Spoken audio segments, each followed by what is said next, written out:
Olá pessoal, tudo bem? Boa tarde. Eu sou o Flávio, estou aqui para apresentar para vocês a palestra de hoje. Lembrando que a conferência presencial foi cancelada, infelizmente, por causa da situação atual, a situação sanitária atual, e a conferência localhost, PGConf.Brasil localhost, foi um esforço para manter a comunidade ativa nesse formato online, que acho que é o que a maioria das coisas estão passando hoje por aí. Lembrando que ainda tem mais uma conferência daqui a 2 semanas com o Álvaro Hernandes, e vocês podem fazer a inscrição de vocês no site www.pgconf.com.br/2020. Não deixem de passar por lá e fazer as inscrições. Se você também puder, aí no canal YouTube, se inscreva, ativa o sininho para ser notificado, e vocês vão estar por dentro de tudo que está rolando aí nessa conferência aqui no Brasil. Eu vou passar agora em inglês. Hello, I'd like to introduce Markus Winand. Thanks for having you here, Markus. Thank you. Markus, for those who don't know him, he's the guy from this website, Use the Index Look, one of the most funny and very, at the same time, serious website about database performance and optimization. I really love it. Well, he'll be here today to talk to us. And don't less to ask questions in the chat on YouTube. Just in português, façam as suas perguntas no chat do YouTube, e mesmo que a pergunta esteja em português, a gente vai tentar traduzir aqui para o Markus, ok? So that's it from my side. I will leave you with Markus. Thank you, Markus, again, and welcome. Yeah. So thank you and welcome, everybody. So today I would like to tell you a little bit of a story about what's happened with SQL in the past decades, basically. And I would like to take this opportunity to clarify on some common misunderstandings, and at the same time give you some interesting examples of use cases, how to use what I refer to as modern SQL, or SQL of the 21st century. So before we start going into the modern part of SQL, we need actually to establish some common grounds.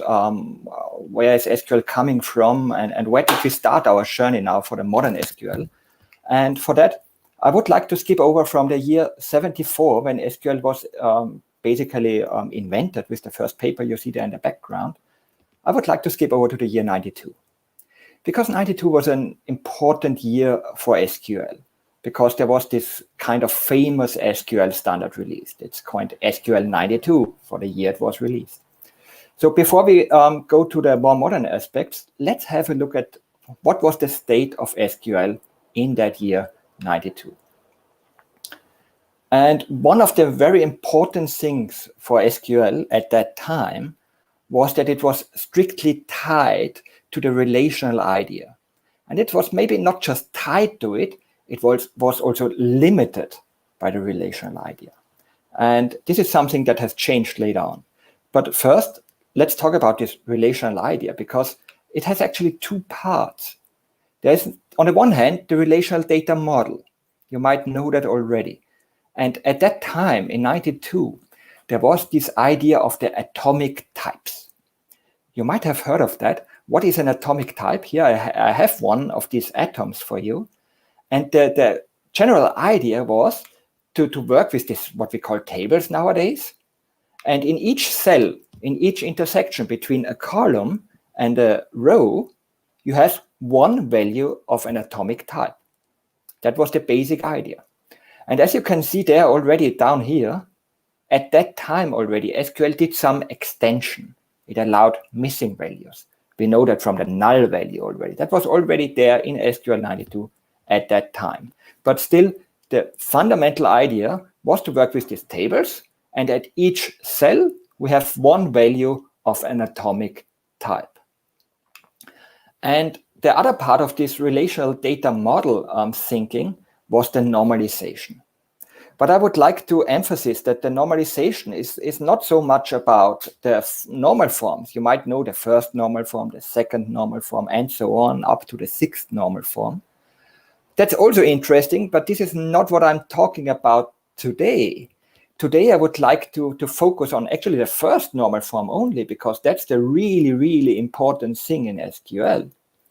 And I would like to use that word normalization rather in the sense of the natural language, like in English, make it somehow normal, so it is normal. Forget about these levels for a moment. So the idea was to design the persistent on-disk database schema in such a way that it is normal for the data to stay in there. And as we know already, that typically means we have to spread the data across many tables, because not everything is a one-to-one relationship. Sometimes it's a one-to-n or one-to n-to-m and all of these kinds of things.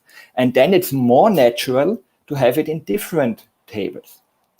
So the fundamental idea was to design the persistent database schema on disk in such a way that it satisfies the demands of the data itself and only the data you're working with.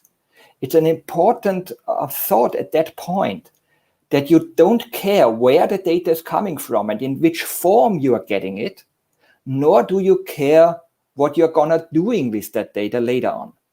When you design the persistent on-disk schema, you just care about the data itself. That was one fundamental idea in there. And all of these other normalization things, they are refinements basically on that. The fundamental idea is to make the persistent on-disk schema independent of what you're doing with the data. I will come back to that in a minute when we talk about why is it beneficial. However, once you have split up your data across multiple tables, you also get some problems, like it's really inconvenient to work with that tables all the time. Like if you want to implement some business procedure and you need data from different tables, it would be very inconvenient if you every time need to go and now to this table and then to that table and so on and so on. In that time when SQL was invented, people had to do it manually. So the idea here is, if we split up that across many tables, we should at the same time provide some tool to work with this normalized database schema more conveniently. And this is the other side of the relational idea, the relational operations, to do some transformations on the fly. So when you want to implement some business procedure, you might need the data in some different form as it is stored on the persistent disk. You might, for example, like here in this picture, instead of having it in 3 different tables, it might be more convenient for the purpose of implementing your business requirement to have it in a single table with a few items from there, a few columns from there, and so on. That might be more convenient for your task. And the idea here on the right-hand side of the operational side is, okay, let's make a language that simplifies these common tasks which we have to do because of the normalization. So like we can join together tables to put columns next to each other. We can use union to put it beneath each other, and so on and so on and so on. And this was a quite important combination, that on the one hand we say, okay, we ignore what we are gonna doing with the data when we design the persistent database schema. And on the other hand, we provide a database query language which makes it more convenient to work with that, even if you have many different requirements. Because as a matter of fact, what is very, very common is that the data we are working with, they are not changing so much, at least not in their shape. The shape basically remains the same for a long time. We get a new attribute here and there sometimes, okay, but that's not big structural change. It's just a new column, okay? But what changes all the time is the requirements, what we want to do with our data. And the interesting aspect of this idea to separate the schema design from what you want to do with the data is that the schema design becomes pretty static, actually. You don't need to change the schema design when your requirements change what you need to do with the data stored in your schema. And as we all know, the data, they change rather slowly compared to the ideas what we could do with the data. You know, marketing is pretty much coming up every day with a new idea how we could use some data to make more profit. The requirements, what we do with the data, they change quite often. But on the other hand, the persistent database schema doesn't need to change for that. And this was a very, very important idea. And I think it's still very important nowadays, because no matter what database technology you use, once you have stored, let's say, terabytes or even petabytes of data, no matter if you store it in a relational system in tables or in JSON, in some schemaless system, once you have stored a petabyte of data, it is hard to change the schema of the already stored data. But if you do the proper normalization, like here, so that you do the persistent database schema designed in such a way that it is not aligned to a particular use case you have in your head right now, then you don't need to change it when that use case becomes less relevant or other use cases become more relevant. And that was the really fundamental idea of having SQL. On the one hand, we have the data model. We will see how that evolved. And on the other hand, we have the tools to cope with them. And one really important thing is that this right-hand side has also become much more powerful in the past decades. And this is where we're basically starting from. So this is what we already had in SQL 92. And now I will skip over to the next year when a new SQL standard was released. That was in the year 99, and it starts with great news. The relational data model is dead. And what you see there in the background, it is the actual title of a paper which was issued around the time when SQL 99 came out. So it was in 99. And it was written by somebody actually working on the standard. And you see, it's we would say a clickbait title maybe. Because, yeah, you know, great news, the relational data model is dead. This is 20 years ago. And it was kind of used to gain, clickbaity kind of, to make people aware of something. And I would like to tell you what was this big change in 99 in a minute in more details. But first, I would like to give you two quotes out of this paper so you get a general idea. What is it about? So one of the quotes from this paper is, to say that these SQL 99 extensions are mere extended interpretations of the relational data model is like saying that an intercontinental ballistic missile is merely an extended interpretation of a spear, you know? So what we see in there is apparently, okay, there is something which is somehow referred to as an extended interpretation of the relational data model, but at the same time, it suggests that that is not a good way to express it. It is has more fundamentally changed. I will show you then the examples. But before that, the second quote. And that's equally important. With these with SQL 99, you can get the best of both worlds and you can get the worst of both worlds. It's up to the database practitioners. That's us. It's up to us to do the right thing. And I find this quote very important because it clearly states there's more than one way to get it done. And you are free to choose which way you like most. There is not the single correct way to do it. There are multiple ways, and you can choose the one which you like most. Okay, having that said, let's have a look. How did that really now look practically? So on the model side, how did that change? And I'm again giving you some quotes. And here I'm quoting Chris State, And the only reason I'm quoting this great is basically he wrote so many books, it's just easy to find quotes of him because he filled many, many, many books. And one interesting quote here is this here: I was as confused as anyone else. And knowing that this Chris Date had spent decades in that area of relational databases, it's kind of alarming when he confesses that he was confused like anyone else. So basically everybody was confused. But so what were they confused about? And it was actually this atom. Do you remember the atom from the atomic types? The question at that time was, everybody was using this term, atomic types, atomic types. It was actually in the original definition of the relational data model. But people were challenging this definition. They were asking, hold on. If I store a string in a database, it's not really an atomic type because I can chop it into its characters. I can take out one character and so on. So it's not atomic. The same argument was used for dates, for example. I can take out the year. It's not atomic.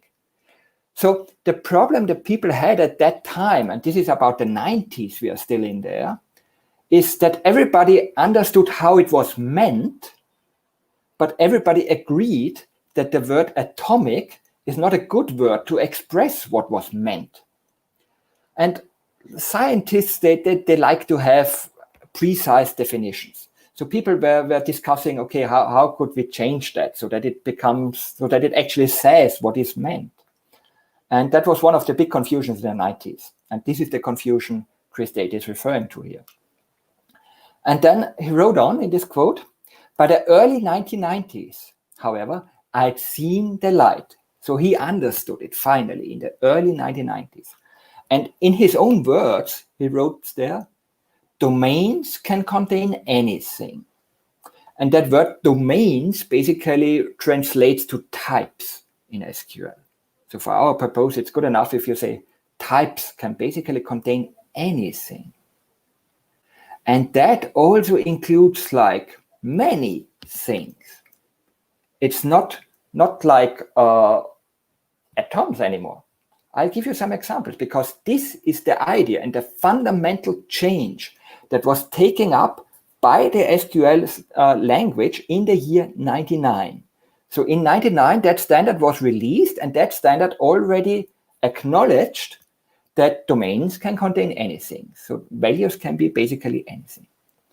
So what does it mean now in SQL? They introduced rich data types. Of course, you can still use the atomic types, and frankly speaking, when it comes to the persistent data model on disk, the atomic types are still the most useful ones. The good old strings and dates and numbers, basically. They are still useful. But SQL acknowledged that more complex types could be interesting as well, like arrays. Arrays are a completely valid type in SQL, not only in Postgres. You know, Postgres has arrays, but it's not only Postgres. Arrays are a valid part of the SQL query language as defined by the ISO standard. Arrays also fit into the relational data model as SQL applies it. Okay, it doesn't fit to the original definition of the relational data model, but SQL is in the meanwhile using an updated definition of the relational data models, and their domains can contain anything, so arrays are fine. Also, we have nested tables in SQL, the so-called multisets. I personally don't like them so much, and every time I see them in the wild, they make trouble, but okay, it's there. And we have composite types. Like we can say things like create type. And when it comes to SQL, the language alone, SQL allows creating something like objects in object-oriented programming. So we could create a type that could be money, for example, and then we could put in two members in there, one for the currency and one for the actual value.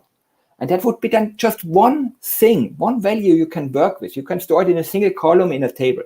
And when you then do the transformations on that, you even have the type safety. So if you do comparisons, you can define whether they should be casted or not.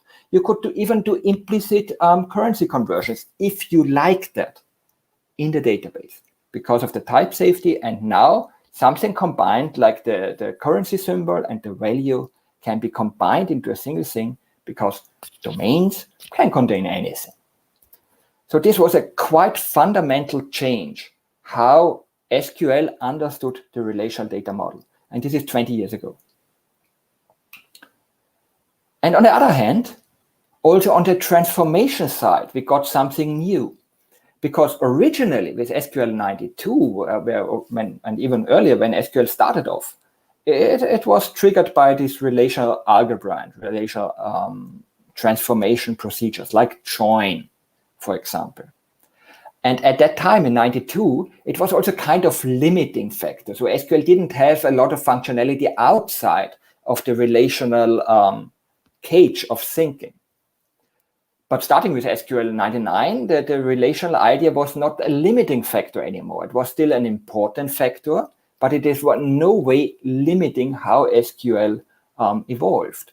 So we got new functions. And one of them, which we actually got already back in 99, is the recursive query.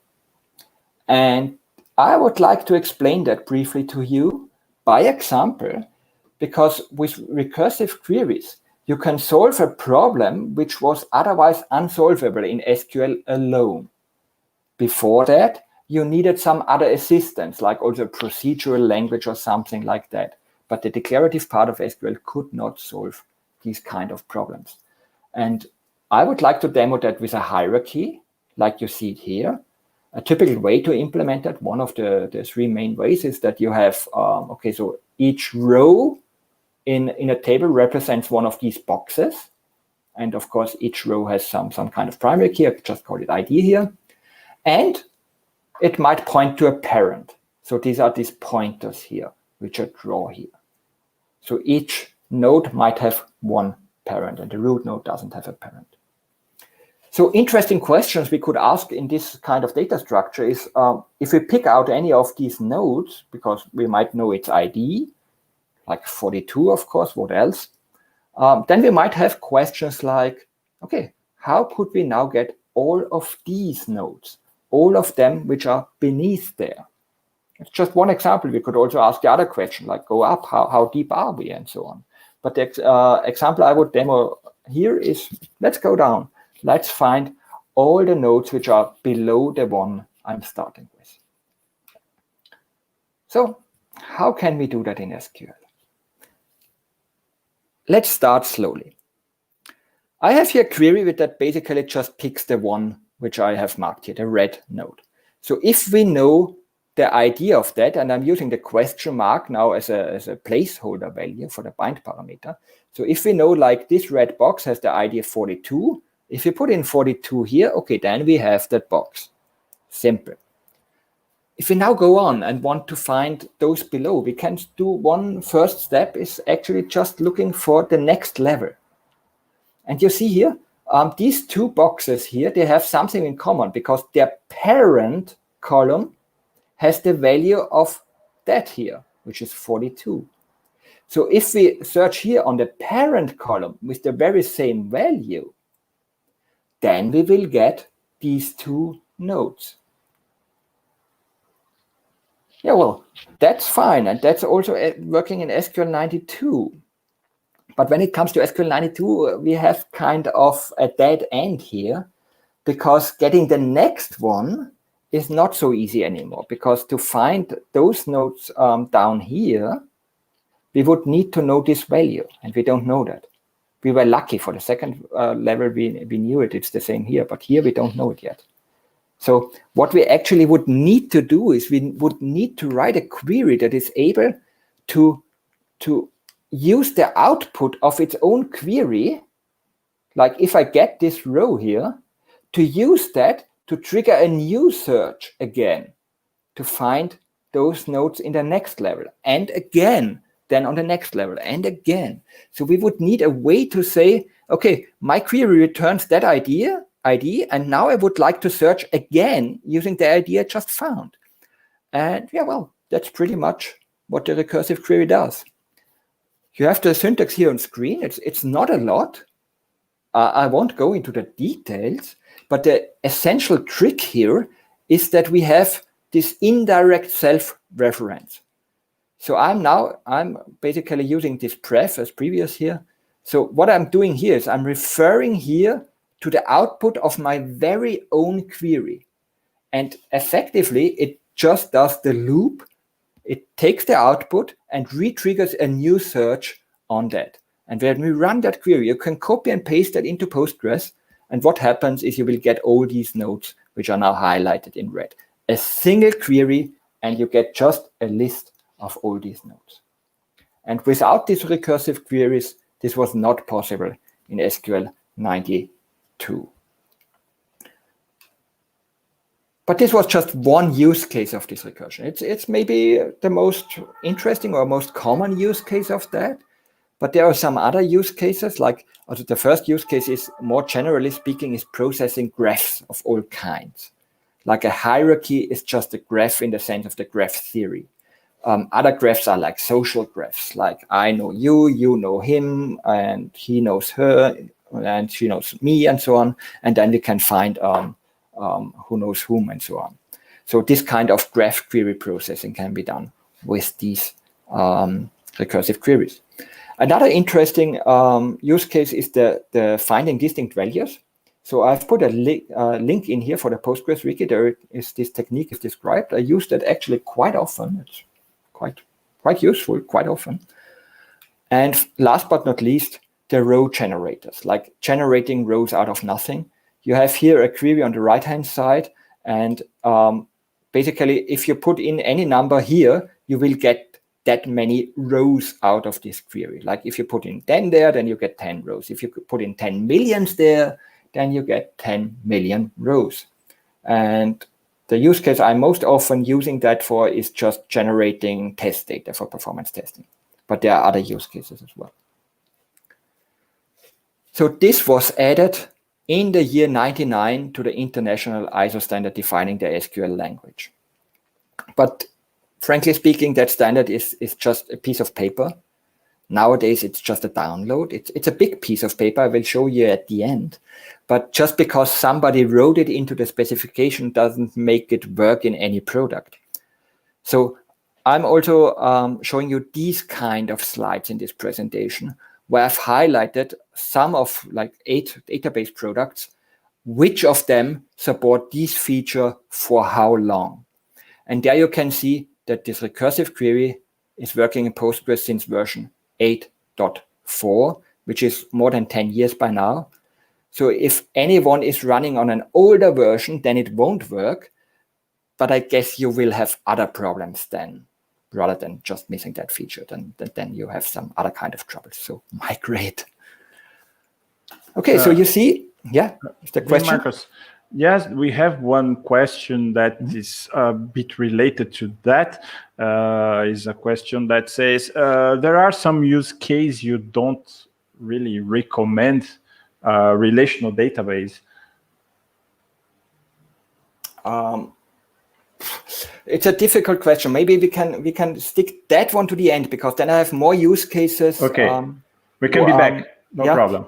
Because you know, the terminology relational database is difficult here, because I've just explained that the term relational data model has changed fundamentally.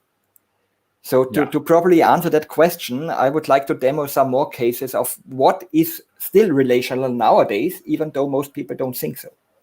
So, okay, let's come back to that particular. Still, thanks for asking now, but that particular one I would like to shift a little bit later. So let's wait a little bit and we'll be back. Thank you. Yeah, so this was, I've just picked one feature here out of SQL 99, and SQL 99 was really, it was the big bang of modern SQL. It has changed so much. I don't have the time to go into many features, so I'm just picking out a few interesting ones. And then I'm going on to the next release of the SQL standard. And then it came quite quickly. So, you know, from 92 to 99, there was just one release. And the next one was just 4 years later. It was 2003. And it was, again, some kind of big bang, because in the year 2003, SQL actually became schema-less. Yeah, no kidding. In 2003, they got the first version of what is here in the background as SQL XML. So it was document database. And you see how fundamental this interpretation, what is a relational database? That's a difficult question. If you ask me what is a good fit or not a good fit for an SQL database, then it's an entirely different question. That's one of the main points of my talk here, is that SQL and relational are actually two different things, two distinct things. Even though SQL started relationally, it has evolved beyond the relational idea. So this is an important difference. And what we see here is, in 2003, SQL embraced documents. At that time, XML was the interesting document format which everybody was using. And that's the reason why they added XML support to SQL in this year. But I won't show you that right now. I will show you that a little bit later, what that actually means. But the fundamental change here was on the model side, it was now possible to have non-uniform column content. That was not possible before. Even if we have an array in SQL 99, we already had arrays, but the array is of one specific type. So it can be an array of integer, it can be an array of timestamp, for example. But that means that each element in the array must be of that type. It's not possible to have an array where one element is a string and the next one is a timestamp and so on. That was not possible. And now, and this was the big change in 2003, we could have in a single column something structurally different in each row. Documents, a document store. This was the big game changer. I will come back to that later because that evolved also then with JSON, which I will also give you some examples. But also on the transformation side, not only on the data model side, on the transformation side, we got also something very important. We got window functions, yeah. Because window functions is, no question, the most important feature of SQL from the previous decade. It was also extended a few times, and I will show you now an example for that. Again, I'm just picking out one example which I can demo here because of time constraints and so on. It's much more powerful. I'll give you just a simple example. Like here I have, on the left-hand side, I have a query. I'm just asking for 2 columns from some table. Here you have the output of that query. And let's assume this is kind of bank transactions. Like that means I put in 10 into the bank account, I put in another 20 into the bank account, and I take out 10 and so on and so on. And the question I would like to answer is, I would like to add another column to that result, which represents the balance after each transaction. So if I put in 10, and I'm starting with 0, then the balance is 10. If I put in another 20, the balance is 30, and so on and so on. So the question is how to do that with modern SQL nowadays using that feature window functions that was introduced in 2003. And the big game changer there was that we now can use aggregate functions without doing grouping. That was not possible before. So look here, I have an aggregate function like sum. And traditionally, if you use an aggregate function, you also need to do a group by to combine rows that have something in common. And this is now not any longer required. So instead of doing a grouping, we can now use this over clause. This is what the keyword is for this window function usage, basically. And what we do with this over clause, if we don't combine any rows, if we don't do any grouping, it basically means we need some other ways to express, well, over which rows should we run the aggregate function, the sum function here. And this is the entire purpose of the over clause.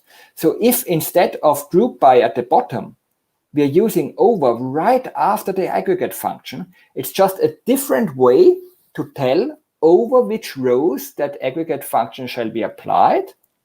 And it doesn't need to do any group by in any way.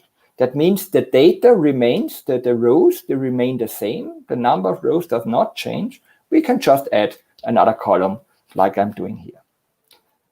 And inside that over clause, this is where we try to explain to the database over which rows this aggregate function shall be applied. And interestingly, we can even put an order by in there. And for quite some while, I found that confusing when I was looking at that because, well, when I think about it, like if I say 20 plus 10 or 10 plus 20, it doesn't make such a big difference in the result. So why should I put an order by in there? And the answer is inside the over clause. We are just arguing to the database which rows it should pick to put it over to the sum function, to the aggregate function in front of it. So if we use the over clause in there, then we can agree with the database on some kind of logical order, like a chronological order in that example, where I can say, okay, this is the first transaction, that is the second one. So it basically means like, hey, database, I'm soon gonna using words like before and after. And in order to make the terms before and after make any sense, we need to agree on according to an order. And this is why we have the order by in there. So we just say, okay, this is the order I'm referring to. And then we can use such an expression with between. So we can say, I would like to aggregate all the rows between unbounded preceding. That means from the very beginning, without any bounds to the past. And this is kind of a pointer. It's a pointer to the very first row. And as you see, it says rows between. It's very much like the between, you know, already maybe from the where clause. So between two ends, we have the first end and we have the second end. And at the second end, we can write things like current row. So what it reads now, it's rows between unbounded preceding and current row. And this current row is also a pointer. And at each row, effectively, the database looks at that expression at each row independently and says, okay, when I'm now processing the first row, unbounded preceding is the first row, current row is also the first row. So this hits basically just the first row. And this first row will be handed over to the aggregate function, sum in that case, and sum will just take, okay, 10 plus nothing, just returns 10. And when the database goes on to the second row, it says, okay, unbounded preceding is still the first row, but the current row is now the second one. So it will take these two rows, hand it over to the aggregate function. The sum function will see the 10 and the 20, add them up, getting 30, and so on, and so on, and so on. And this functionality is really just one example what you can do with these window functions. And it's, without any doubt, the most important addition we have got to the SQL standard in the modern age, basically, since 99. So in 2003, it was added to the standard. But when was it added to the products? Look here, it's again Postgres 8.4, where you got that functionality. And you see, that's one of the features which is so important that even these databases which do just a little bit SQL, new SQL, or whatever SQL they want to call them, like I've put in here some of these names like Hive, Impala, Spark, NuDB, also Google BigQuery. They can all do window functions by now. It's really one of the really, really important things to know nowadays, how window functions work. If there's only one thing you take away from this talk today, then make it to learn window functions in case you're not knowing them yet. That's the big game changer. And you see, it's available in so many technologies. When you master window functions, life will become so much easier. No kidding. So this was one example of functionality that was already added in 2003 to the SQL standard and is now available in Postgres for more than a decade. But later on, the window functions, they were extended. They are cool, so make them even cooler. So in 2011, there was also an SQL standard released in 2011, and they added the so-called groups option.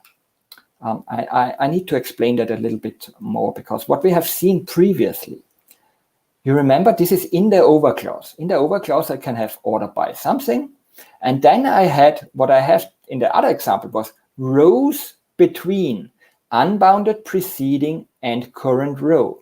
But here you see another example. You see between one preceding and one following. So this might give you an idea how powerful this feature is. But what I would like to discuss now is this frame unit. We've already seen it can be rows between one preceding and one following, but it can also be range between one preceding and one following. And nowadays it can even be groups between one preceding and one following. So I would like to explain you what's the difference between these frame units. What is that about?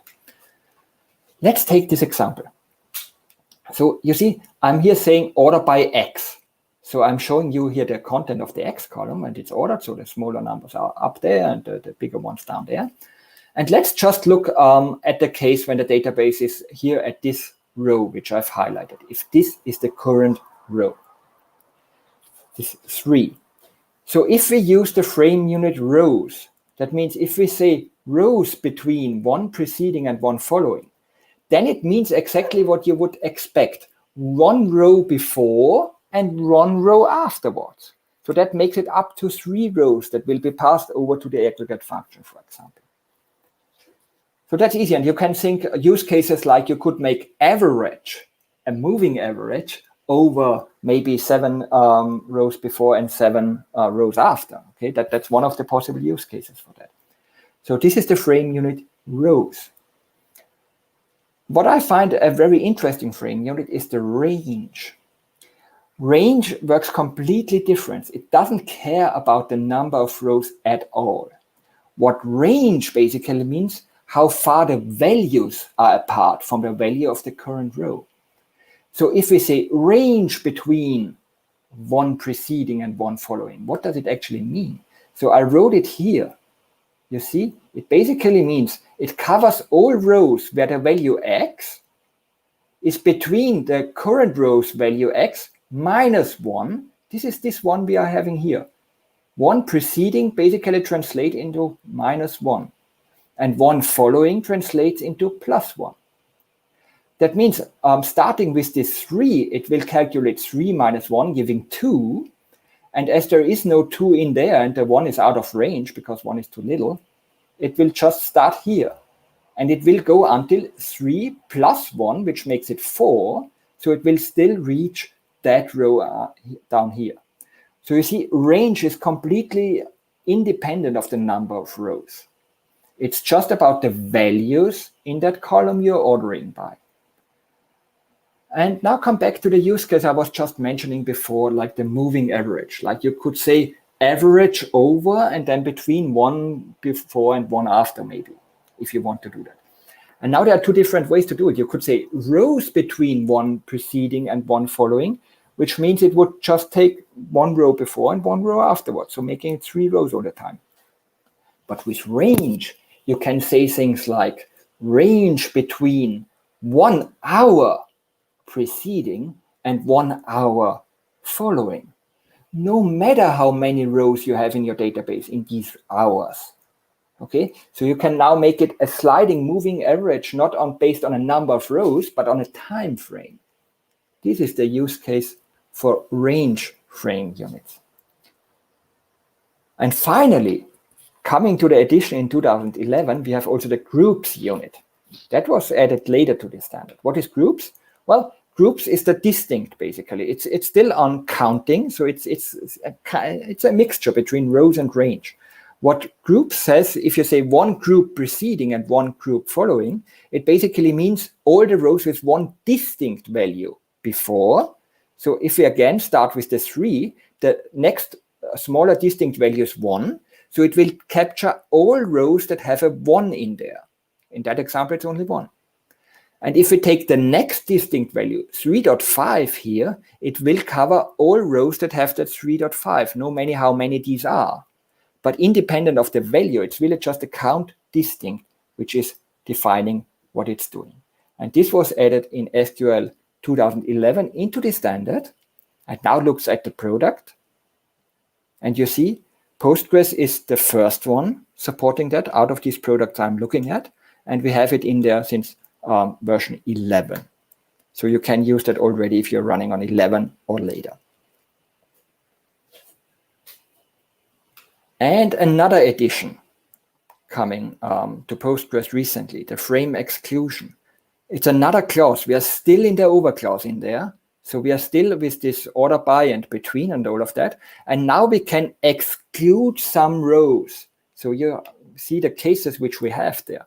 We can take out of this frame we are defining, we can take out no rows. That's the default anyway. So no others, exclude no others. Okay, that's simple. But we can also take out the current row. Everything else remains unchanged. We can still use rows, range, group, and then we can just say just the current row. This is the one I would just ignore. Or we can say the entire group, which means all the rows which have this very same value in the order by clause as the current row. So giving, in this example, 3 rows. Or we can take out the ties. This is basically the group, but not the current row. So this was also in the SQL standard for some while, and recently with Postgres 11 added to Postgres. And just to show you an interesting query in here, an interesting SQL 92 query, I would like to also show you these inverse distribution functions, percentiles. It's about percentiles. So let's think about the median value. So the median value, unlike the arithmetic average, where you just sum up and divide by the number of items, by the median, you order all the values you have, and then you pick the middle one. That's the median, okay? Or the 50% percentile. And to show you some interesting query for that, I show you just the SQL 92 query for that. This is the way to get the median value out of some result sets if you are limited to SQL 92, if you are limited to relational transformations. I am not going into very much detail here, but basically the upper part is basically just numbering the rows if you don't have anything then relational algebra. So this is what is numbering the rows basically, and the lower time is then just picking the middle one. You see, so it's again, it's counting and then dividing by cutting it into half and just picking the middle one. And this is a perfectly legal SQL 92 example. And you could even find it in textbooks teaching SQL 92. And it is a valid example because if you're limited to the relational thinking, to the relational algebra, then this is a valid solution. That's fine. Okay, that's the way to do it back in that time. But look here, we are here 3 times accessing the same data. 3 times looking into the source table. I don't like that, frankly speaking.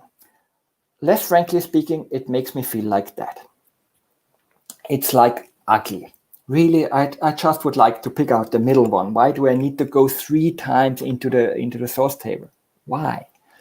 And the answer is, if you are limited to relational algebra, then there are some cases where you need the so-called self-join, where you do a join to itself, accessing the same table twice.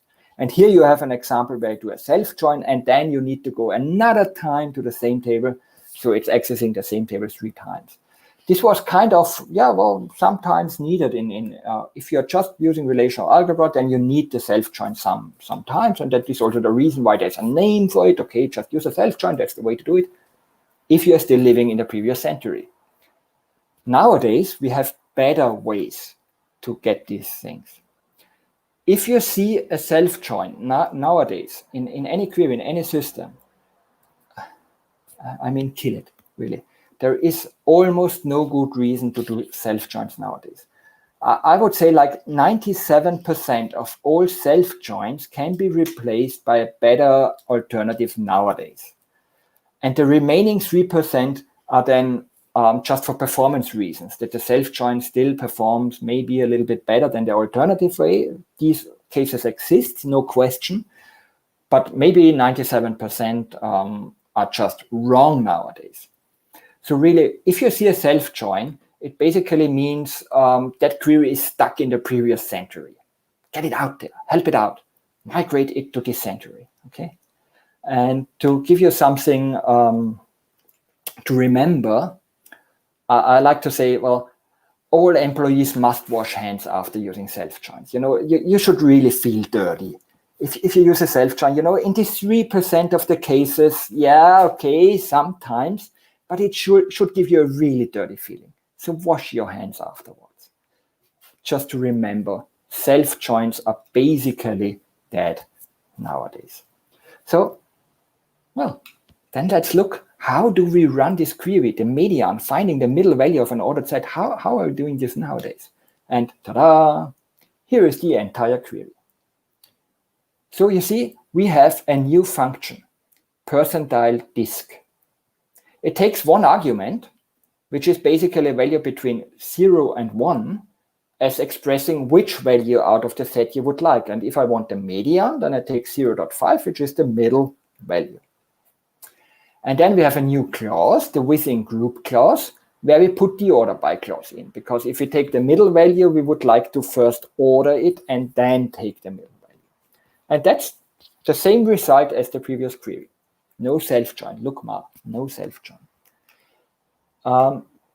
We have even two versions of this function, two variants. We have one for discrete values. This is the percentile disk. And we have also one for continuous values. And I would like to show the difference quite briefly. So for example, if we have here 4 rows, row number 1, row number 2, 3, 4, and so on, the question, if I ask for the middle value, well, which one will I get? Is it, which one is the middle one? Is it the second one or the third one? Yeah, which one? And it's, of course, precisely defined. So here you have the intervals, meaning if you ask for percentile disk 0.5, you will get the second row. That's how it is defined. On the other hand, if you use the continuous version, what it will do, it will find, okay, the 0.5 is not hitting any of these rows. It's in between 2 rows. And then it will take the values and do a linear interpolation between these 2 values and give you the result of the linear interpolation. How cool is that? So that's there. It's in the SQL standard since 2003, but you know the standard, yeah, it's just a piece of paper or a PDF download. What about the products? And we have that in Postgres since 9.4, which is also quite a while. So I hope you can use that by now and you're not running on anything older than 9.4. So this was some things I would like to show you from SQL 2003. Let's skip over. 2006 was the next release of the standard. And there we got actually a function called XML Table. And I would like to use this as an example to demo how this schema-less SQL actually works. So what can we do? You remember maybe at the beginning, even in SQL 92, I said it's an important idea of SQL to decouple the persistent data model on disk from how you would like to have the data from your application perspective. Like, just because somebody's delivering me an XML file doesn't mean I need to store it as an XML file in the database. I could still make it table, like normalized, you know. And the whole idea, the core idea behind SQL, the queries language, is to provide tools to do these transformations on the fly conveniently. And now look at this XML example. It's quite easy. It has one document here, and it has an element. It has some IDs like here, and there's another content here, some columns here. And the question is, how can I basically transform such a document into something more like a table, like we are used to use tables? For example, because we already have our database schema, on the persistent on this database schema uses this atomic type thinking, which is still a good way to define a persistent database schema. And now we're getting some XML file and would like to transform it and to store it in the database. How can we do that? And most people would start using some XML parser in their client applications and then make a loop and everything and then inserting in that. But I remind you, the core idea of SQL is basically to provide these transformation features. So you guess it, there's a function for that. And this function is called XML Table. It's a table valued function. That means the result of that function is a table in its own. That's also why I'm using it in the from clause. And now I'm just explaining you how this function works and what it does. I'm skipping to this passing clause because the passing clause, the question mark is again my placeholder value. Somehow you need to provide it the XML document. So this is what I'm doing with the passing clause here with the question mark. This passing basically means just take this XML here. And then what I have here, the first string value here, that's an XPath expression. Technically it's an XQuery expression, but let's stick to XPath. So I don't know if you are comfortable with XML, but in XML we have related technologies like XSLT for transformations and also XPath, which is a query language for XML documents. A query language, you might think you know already a query language, SQL, but trust me, SQL is not a query language. It's much more. SQL is actually a transformation language. The query capabilities of SQL is just this little. The transformation part is the great stuff. To understand the difference between a query language and a transformation language, you can think of XPath. If you know XPath, I will just explain it. This basically means start at the root of this document. So start here at the root and then look for an element called D. So here we have it. And in there, nested, / expect another element, E. And you see here we have two of them, here and here. They are both childs of these D elements. So this XPath expression is basically just a way to identify these two XML elements. And this is a query language. You can just say, okay, this is what I mean. Okay, I'm querying these two members. Another query language you might know, if you don't know XPath, if you know HTML and CSS, the CSS selectors, this is a query language. The CSS selector is a query language. Okay, and now you might start to get a better understanding of what's the difference between a query language and a transformation language like SQL is. I know the query language, it's in the name of SQL somehow originally, but forget about it. It was just a badly chosen name. SQL is actually a transformation language. And this XML table function is just one example of the many countless things you can do. So when we think about tables, we need to define rows and columns. That's all what it is about. And this XML table function does exactly that. So you provided an XML document. And then you say, with this first XPath expression, you're defining which elements you would like to turn into rows. So we are first defining the rows. And you see, just because this XPath expression hits two elements, that means we will get two rows out of this function. And once we have defined the rows, everything that's left is to define the columns. And you see there is a columns clause. You give each column a name, a type. And again, you can use the XPath syntax to say, okay, the ID column, I would like to propagate with the value according to that XPath expression. The at means the attribute. So if you know XPath, then that's clear. It means this attribute. Or you can just take like the text node in here. So you can map it, you can transform it. And this is just one example of what you can do with XML natively in SQL to make SQL really a transformation language. There are also the functions the other way around, like you can put a table and make an XML out of it. You can vice versa, it works in both ways, okay? So this is why SQL, or it's just another example, a very easy to understand example, why SQL is actually a transformation language, not just a query language. So an actual use case for that is basically you can still combine that, like you can do anything. You can put an insert in front of that. Now, what you're now doing, if you have an XML and you need to load it into some table, what it means, you can put the entire XML in one go just over to the database. The database will transform it into a table and then load it right into your table. It's just one way, one statement, that's it. No loop in the client side, nothing. The entire mapping there. And this is, again, just a simplified case. Like you can define error handling and things like that in there as well. So you can really just declare what to happen in case of errors, like abort or assume a null and so on. So this is XML table.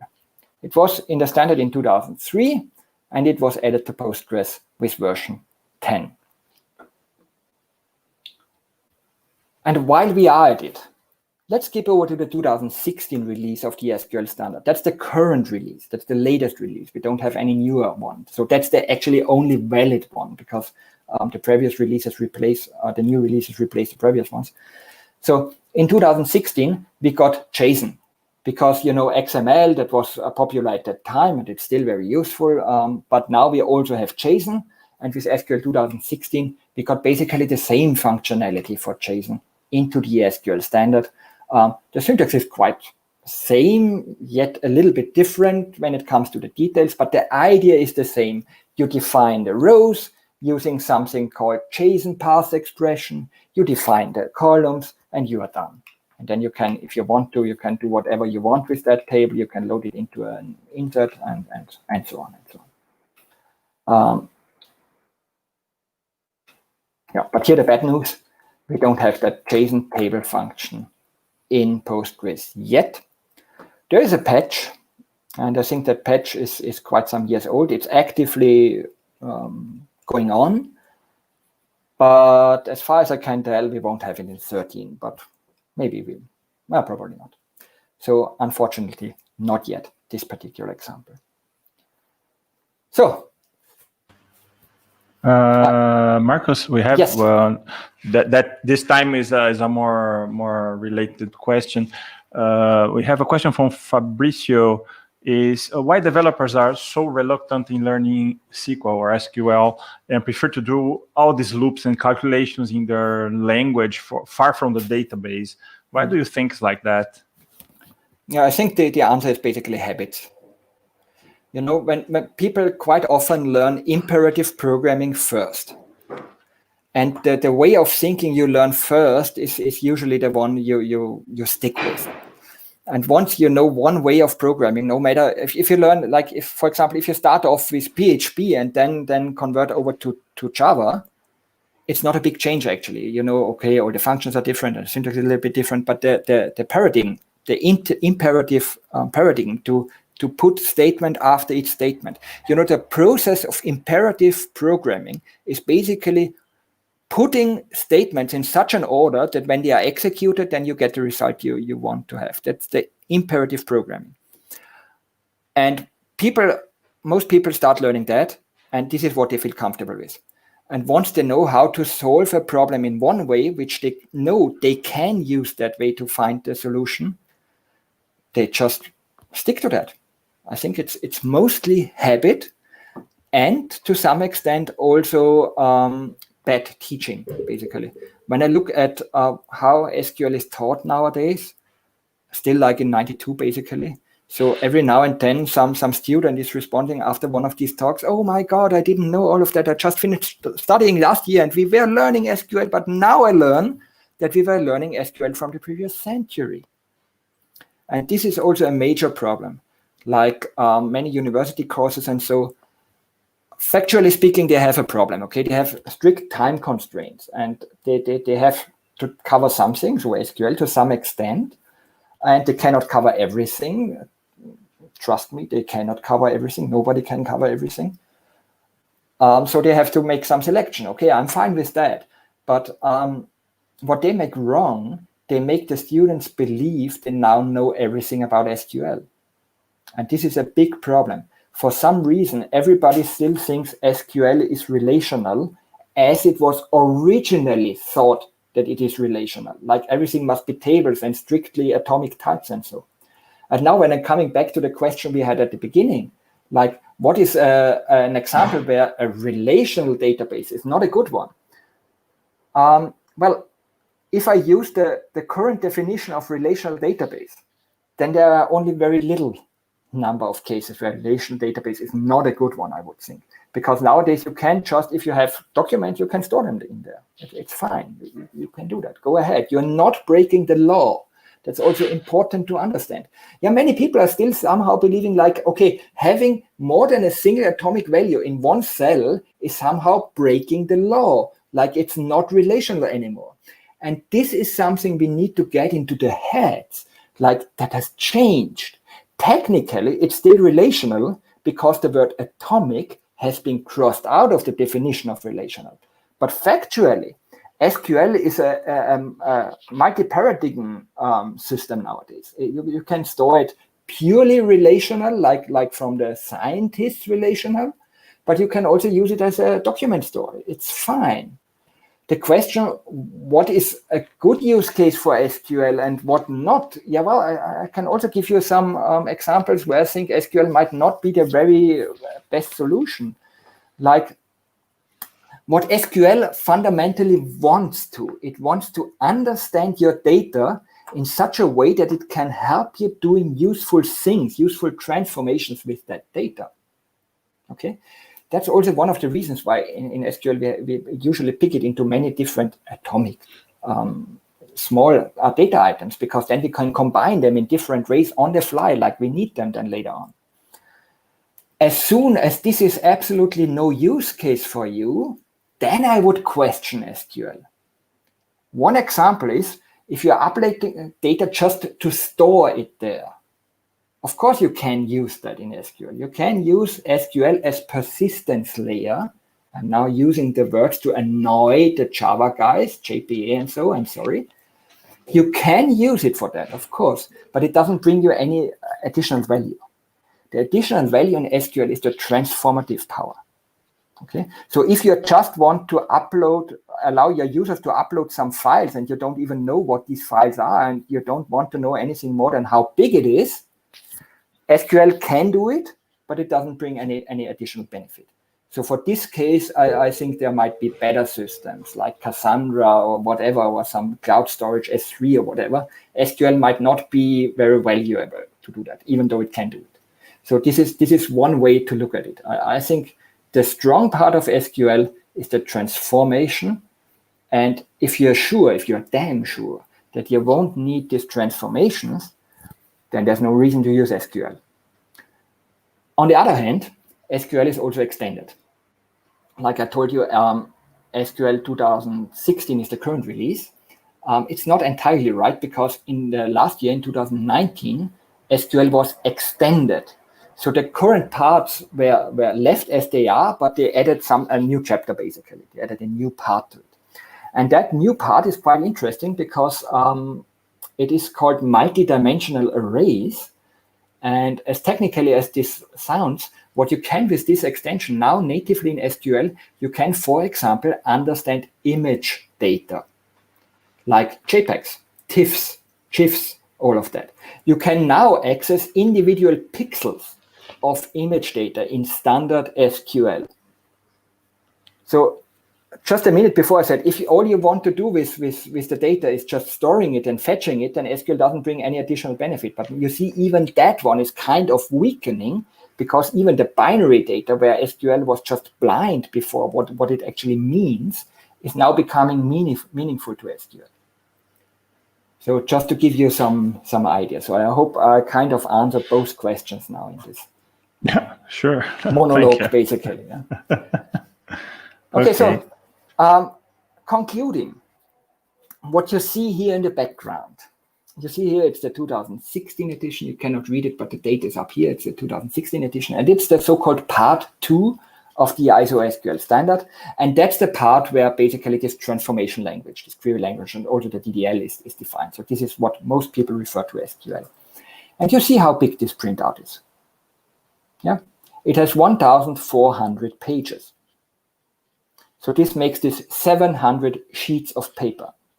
And just to be honest, just for this picture, I just printed out the cover sheet. All the other ones, they are blank. But just to get the idea how big SQL is nowadays. And this is just one part. We have all the other parts also. We have 9 parts of it. In total, the SQL standards document has about 4,000 pages of document. And a big deal of that was added after SQL 92. I know, benchmarks like lines of code, they are not really precise, but they still give you an idea. So similarly, I would like to use pages of specification as a rough benchmark to give you an idea. So I told you SQL 2016 has about 4,000 pages of specification. And the SQL 92 standard had about 750 pages, 750 versus 4,000 pages. So why I'm telling you that? If you still think SQL is a relational language in the sense atomic types and just joins, then you're still stuck in this 750 pages capacity of what SQL can do for you. In other words, if you are still limited to that one, then you know basically only 20% of what SQL can do nowadays, or you have missed 80%. 80% of SQL came out after they broke the relational cage and stopped seeing the relational idea as a limiting factor, just still an influencing factor, but by no means limiting anymore. SQL has truly evolved beyond the relational model as most people understand it. Technically, it's still a relational model because the definition of relational model has changed. But in the traditional understanding of what most people associate with the term relational model, SQL has evolved beyond that, far beyond that. And last but not least, CRUD. I was just mentioning persistence layer, maybe JPA and so on, and that SQL actually wants to do more for you than just storing data and fetching the same data in an unmodified way. That's a really boring use case, actually. That's not SQL. So if you're using the database, mostly to do this CRUD, meaning create a row, read a row, update a row, delete a row, the CRUD cycle. If this is what you're doing with the database, then you're not actually using SQL. You And might use the syntax of SQL, but you're not using SQL. You know that understanding of CRUD, I think it comes with the question from Fabio, like, do you think the object relational impedance mismatch, like when we talk about ORMs, are making developers blind to new SQL features? Absolutely. Absolutely. They are convenient. They have a good reason to be there because they solve a boring problem which is common. So this is what we need technology for. But keep in mind, it's also limiting. So if you think about all these abstractions, it's all about abstractions. Like if we start with JDBC, I'm now more on the Java side, but similar things apply to other languages. If you think about JDBC, it's an abstraction layer to connecting to different database brands. Okay, and nowadays we have JDBC drivers for things like BigQuery and so on, which is not a traditional SQL database. You know, it still can do SQL, but yeah, it's different. So there's an abstraction, and then we have maybe JPA and Hibernate and all of these things. But you have to be aware that if you build a pyramid, level by level, like lasagna code, basically, with each abstraction, it solves one important problem, no question, but it also limits the functionality. Pretty much no abstraction gives you the full power of the layers below. You're already getting narrow, more specialized. It makes the very common things more easy. That's what all these layers do for us. But they tend to forget about the not so common use cases. For the remaining maybe 20%, I don't know how much. I don't mind how much. But the question is, then you need to remember that maybe skipping one layer down, like if you have a JPA application, it might still be good to have a native query in some point just to make something damn easy, because SQL can transform that for you pretty easily. So to summarize again, if you're using CRUD, you're basically seeing the database just like store my data, give it back to my data. I don't mind that you understand the data because I will never do anything interesting with that, like the running total or the moving averages or fetching the entire graph in one go or doing searching like how far is it from that person to that person, all these interesting things, which can now be done in SQL natively directly at the database without moving a lot of data over the wire and so on. If you're limiting yourself to that, then you're actually not using really SQL. You're using some keywords like select, from, where, but that's not the idea of SQL. The idea of SQL is really to be the tool to transform between the persistent database storage system, which is hard to change. Even if you're using MongoDB, if you have collected a terabyte of documents, if you now find to change something in there, it's easy to add another document in different format, no question, but it's not easy to change the terabyte you already have there. Therefore, it makes sense to define the persistent data store in such a way that it becomes kind of immune to changed requirements. Don't make your schema design to fit your current requirements of the processing purpose. Because the requirements of what you want to do with the data, they change very often compared to the structure of the data you're working with. So the idea is to keep static what is static and transform dynamically what changes all the time. And the tool for that is SQL, and modern SQL, or the SQL of the 21st century, is just so much more powerful than many people think, that I think it's really something that needs to get more attention. And that's the reason why I'm speaking here today, and also why I'm running this modernsql.com website, where I'm explaining these and many more things. And of course, you can follow on Twitter and follow me personally and all of that. So this is what I wanted to tell you today. The evolution of SQL in the 21st century, how modern SQL has changed its face by this fundamental big bang in 1999 already, to not interpret the relational ideas as a limiting factor anymore. So thank you for your attention. If you still have some questions, I'm still here. Yeah, I'm back. Yeah. I have one question from Gabriel that says, what's your opinion about tools like TBT to manage SQL workflows? I don't know that tool. Me neither. Okay, then maybe you can add that in the chat. Okay, to manage SQL workflows. Okay, I will ask Gabriel to put a link to the tool so we can talk about it later. Has anyone has another question? Maybe for now. Okay, make your question in Portuguese. I can try to translate to Markus. People is very quiet. We have a good audience, but people is quiet today. But that's okay. So we have no more questions. I will just ask Gabriel to put the link so we can follow up.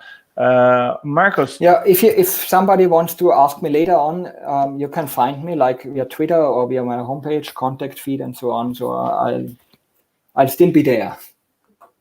Yeah, sure. Well, people is just thanking you for the very nice presentation. I already enjoyed it too. It's very, very nice to see some modern features of SQL. We are always learning every single day, so I think it was very helpful for everyone. And thank you for being with us this year. Thanks Markus. for having me. Yeah. So next year it will maybe work out that I come over to Brazil. Yeah, maybe live in Brazil. It will be fine. And to give stickers to everyone. I really love your stickers. Okay, we have one more question just to finish everything, to buckle everything. Have you ever had a case of limitation by the SQL language, like which you use new SQL, like this? A limitation. I mean, most limitations are actually product limitations. Like some client is using SQL database X, and the SQL feature which would solve their problem is just not working in that database. Like it's so-called optional features. So not every vendor needs to offer each feature. They can choose which features to offer. So this is what I most often have. Technically seen, I mean, if you think of the example with user uploads where it's no value, then I would really say, okay, what's the additional benefit of using an SQL database there? So that it's possible, but it doesn't bring any value. But everything that comes to my mind are rather product limitations than language limitations. Okay. Yeah, this is one question from myself. Every database product is different from each other, so this drive developers a bit crazy. I think. I mean, to give you an example and to do some not so good promotion. So in Postgres, we have JSON support for quite some versions now, and it's, I think, quite popular with the JSON B type and all of that. And you can really use JSON in Postgres by now. You will be happy. But for example, if I look at some, let's say another database vendor, maybe the most expensive one, okay? They also have JSON support, but they store it basically in the CLOPs, if you know them. So I'm talking about Oracle. They store it in the CLOPs, and the CLOP type, it's basically like text in Postgres, but it's so ridiculous. It's so ridiculous slow. So even though they have JSON support, it's factually kind of unusable because it's limited by the CLOP thingy, which makes it so incredibly slow that it's actually not usable anymore. So you see, this is what I mean by product limitation rather than language limitation. Okay. So I think we're done. That's it for now. Well, thanks again, Markus. Yeah, and thank you. We'll be finishing here, just go to Portuguese again, just to finish up. Ok, pessoal, bom, muito obrigado a todos pela presença aqui na palestra do Markus, foi bastante interessante. E entrem no site dele, usem o Twitter dele, mandem as perguntas, ele tá à disposição para responder qualquer coisa que vocês não tenham tido aí a ideia no momento de fazer a pergunta aqui agora, tá legal? Muito obrigado a todos, um bom fim de tarde aí no Brasil, boa noite, e até a próxima. Não esqueçam, daqui 2 semanas ainda temos mais PGConf Brasil. Tchau, tchau. Bye-bye.